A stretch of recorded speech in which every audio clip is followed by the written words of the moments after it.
Математиканын тарыхы. Математика деген эмне?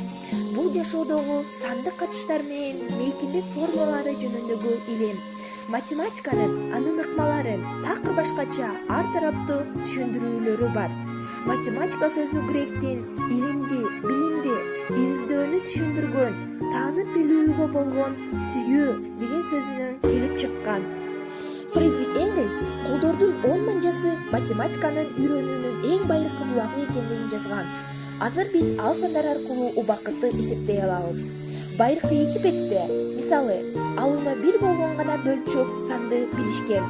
Ондук бөлчөктү самарканддык математик Джемшид ибн Масуд аль-Каши мындан 500 жыл мурун ойлоп тапкан. Математика бул илимдердин падышасы. Бул илим аркылуу биздин жашоого болгон көз карашыбыз тереңделет.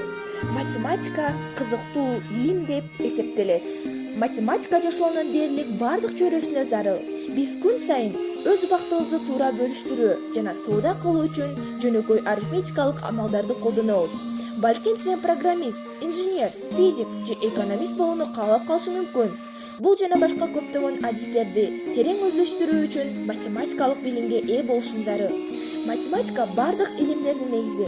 Эгерде керектүү эсептөөлөрдү жүргүзө албасаң, физика, химия, биология жана географияны үйрөнүүгө мүмкүн эмес. Математика менен алектенүү, логикалык ой жүгүртүүлөрдү өстүрөт. Математика дүйнөнү алдыга жылдыра турган илим экенин эсиңден чыгарба. Мыкты билим алып, чоң ийгиликтерге жетишүүнү кааласаң, математиканы жакшы үйрөнүүгө умтул.